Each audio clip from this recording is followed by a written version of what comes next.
Adik daripada Dungun Terengganu selesai buat wiring satu biji rumah dengan sistem single phase. Okay, sekarang kita akan buat testing commissioning. Okay, ambil dia punya cut-out Cik Adik, masukkan.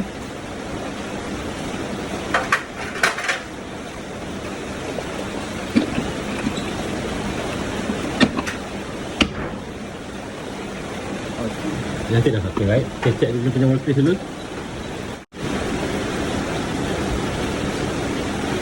Berapa? 248. Normal ke tak? Normal. Okey, beres.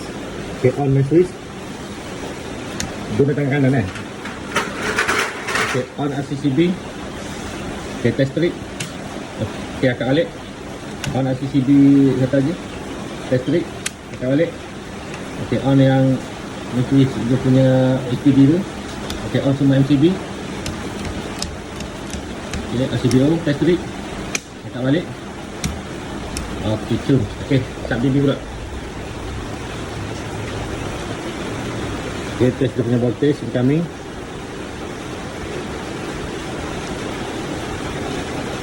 Lagi masuk balik.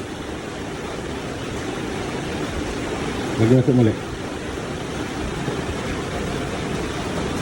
Berapa tak ada api? Okay, test incoming untuk ni. 243. Okey, normal tak? Normal. Okey, beres. Okay, on my switch. Tangan kanan. On RCCB. Test strip. Okay, on balik. On RCCB lintas kuasa. Test strip. On balik. On semua MCB. Okay, test strip. Okay, on balik. Okay, on lampu dan kipas. Okay. Alright. On untuk photocell punya lampu. Okay. On service switch satu lagi. Okay, motion sensor. Okay. Okay, on isolator. Okay, on the oil starter. Okay, on switch away. Okay, tutup. Okay, on balik.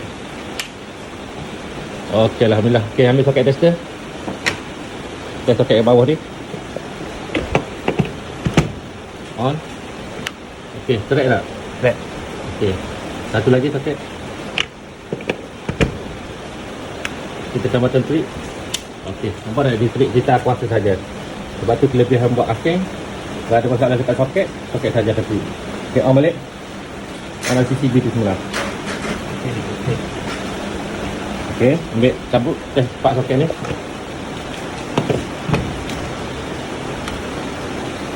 Okey, test part.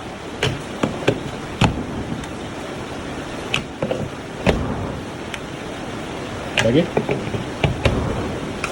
Okey. On ni. Okey, beres. Water heater. Okay, water heater tu boleh. On. Okey, beres. Lampu menyala, nampak tak? Lampu menyala dua-dua. Walaupun dalam keadaan off dia nyala. Dan atas ni correct. Beres. Alhamdulillah. Ada tak bagi tahu apa-apa tak? Payah. Okey, alhamdulillah. Jadi dah settle dah single phase punya sistem. Disebabkan Cik ambil 3 phase, lagi kita akan upgrade macam mana kita nak buat sistem 3 phase lah. Okey, beres. Alhamdulillah, tahniah Cik.